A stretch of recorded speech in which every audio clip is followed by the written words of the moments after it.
Welcome back, Night Owls. This is Dr. Nighttime. And tonight, we're continuing along with my LTAM course. Right now, we're going through problems 3.8 through 3.13 on the recommended SOA problem list. So, 3.8. A club is established with 2,000 members.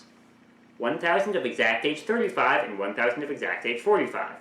You're given that mortality follows the standard ultimate life table, future lifetimes are independent, n is the random variable for the number of members still alive 40 years from now, and then using the normal approximation without continuity correction, calculate the smallest n such that the probability that big N is greater than little n is less than 0.05. In other words, we want the 95th percentile for n. So when you see normal approximation, you should think we need to find the mean and the variance. And that's exactly what we do. If we let x be the number of surviving 35-year-olds and y be the number of surviving 45-year-olds, expectation of x plus y is expectation of x plus expectation of y. Variance of x plus y is variance of x plus variance of y because the x's and the y's are independent. Right? Those 2,000 lives are all independent. So we look at our tables to calculate the expectations. For the variances, we use the formula for variance of a binomial distribution, right? NPQ. And that gives us expectation of x plus y is 1473.6. Variance of x plus y is 359.5, so standard deviation of x plus y is 19.0. And then n is 1473.6 plus 1.645 times sigma, which gets you 1505. All right. 3.9. A father-son club has 4,000 members, 2,000 of which are age 20, and the other 2,000 of which are age 45. In 25 years, the members of the club intend to hold a reunion. Lives are independent. Mortality follows standard ultimate life table. Using the normal approximation without continuity correction, calculate the 99th percentile of the number of surviving members at the time of the reunion. Same thing. Again, need to find the mean and the variance. Let x be the number of surviving 20-year-olds, let y be the number of surviving current 45-year-olds. If you're looking 25 years into the future, the 20-year-olds will all be 45, and the 25-year-olds will all be 70.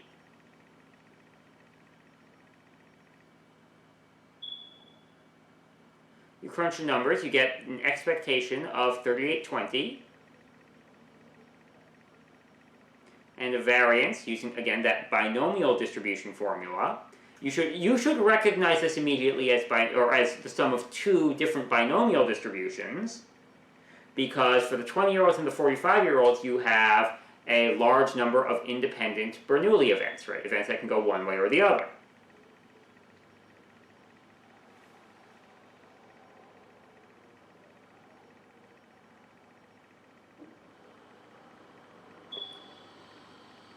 And so again, I guess this sigma of x should be a sigma of x plus y. Sorry about that typo there. But you get n equaling 3850. 3.10. A group of 100 people start a scissor usage support group.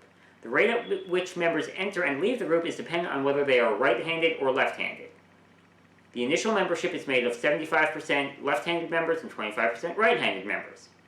After the group initially forms, 35 new left-handed members and 15 new right-handed members join the group at the start of each subsequent year.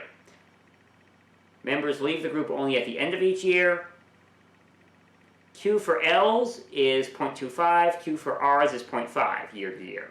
Calculate the proportion of the scissor usage support group expected membership that is left-handed at the start of the group's 6th year before any new members join for that year. Okay. What you need to do is you need to figure out the expected number of left-handers and the expected number of right-handers.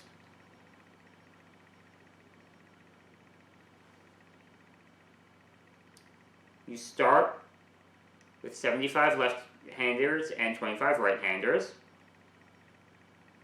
Figure out how many of them are still there at the end of 5 years, and then account for the number who have been added year to year to year. And so when you set up that formula, you'll get this.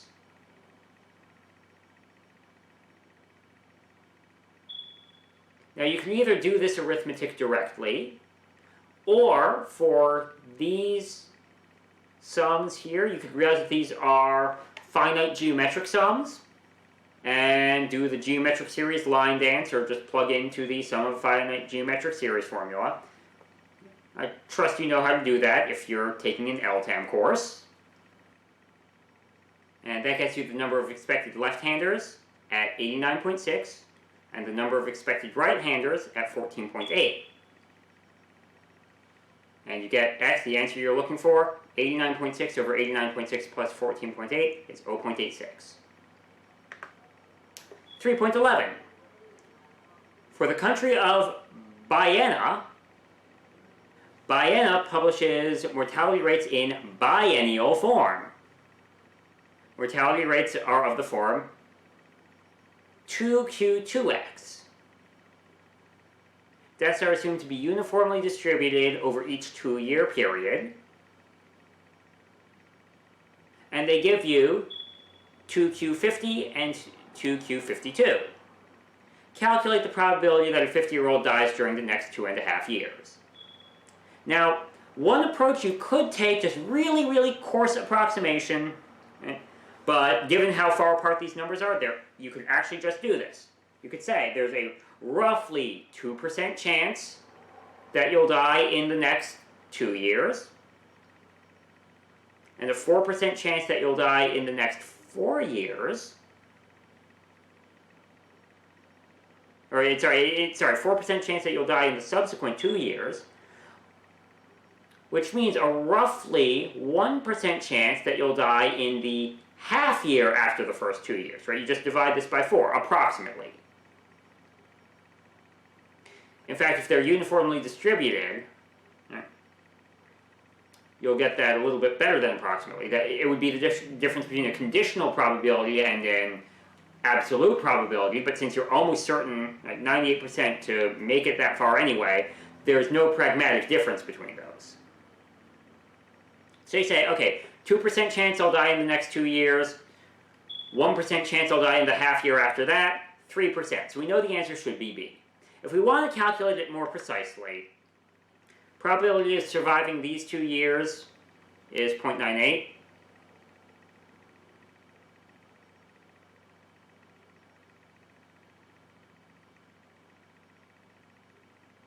So then probability of surviving 2.5 years is going to be 0.98 times 0.99. Gets you a survival probability of 0.9702 or death probability of 0.0298.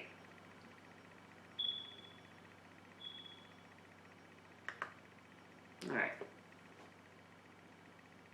Problem 312. Barry and Steve are both age 61. Barry has just purchased a whole life insurance policy. Steve purchased a whole life insurance policy 1 year ago. Both Barry and Steve are subject to the following 3-year select and ultimate life table. Force of mortality is constant over each year of age. Calculate the difference in the probability of survival to age 64.5 between Barry and Steve. So you have to figure out which square, essentially, are Barry and Steve each currently in. They're both age 61. But Barry was just selected right now. So he's in the 8654 square. Steve purchased it 1 year ago. So he's in this L selected at 60 plus 1 year. He's in the 9600 square. And then for survival to age 64.5, for both of them, that's going to be in the ultimate period. So you have to do square root of 5737 times square root of 4016. Right?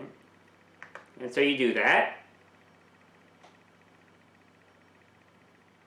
L64.5 is 4,800. For Barry, you're looking at 4,800 over 8654, because that's the square he's currently in, for 55.47. For Steve, you're looking at 4,800 over 9,600, 0.5000, difference of 0.0547.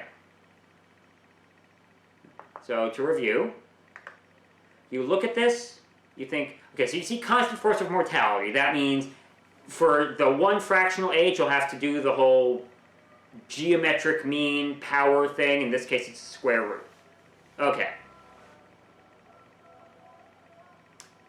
You're looking at difference in probability, so that means calculate the individual probabilities and then take the difference. And for each one, you're just saying L of whichever square you'd be ending up in, or I guess the line between two squares, divided by L of square you're currently in.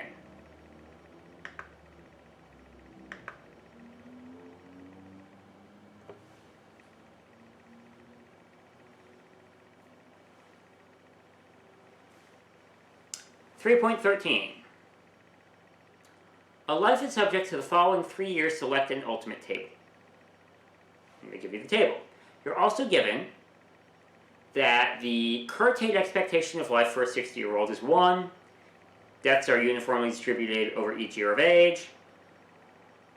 And it's asking for the complete expectation of life of someone selected at 58 years 2 years ago. All right.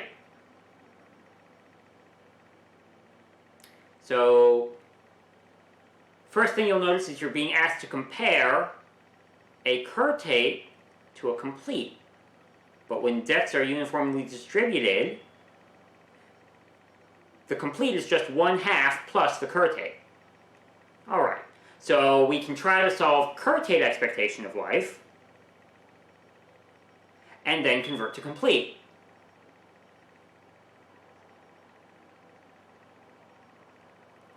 Next, we want to try to compare this E60 and circle E58.2. Notice that for both of these people, they're currently 60 years old. And that if we wait 1 year, they'll both be 61 years old here and in the ultimate period. So the strategy is, we're given curtate for 60 here. Use the forward recursion formula, or use the recursion formula to go forward 1 year to get E61. Use the recursion formula backward to get E58, E selected at 58 plus 2. And then add 1/2 to get circle E selected at 58 plus 2. And that's exactly what we do. We crunch our numbers, we get that E61 is 0.767. We get E selected at 58 plus 2 is 1.10. And circle E is 1.10 plus 0.5 gets you 1.6. Notice that I've got these probabilities in here. You get these probabilities from looking at the life tables. If by this point you're struggling with that, you should probably review the previous problems just to make sure you can get survival probabilities from a survival table, or from a life table. Alright, and with that, that concludes the solutions to these problems, and concludes the solutions to the problems of Chapter 3. As always, if you like the way I explain things and want to arrange private lessons, click the link in the description below. And until next time, this is Dr. Nighttime wishing you a good night.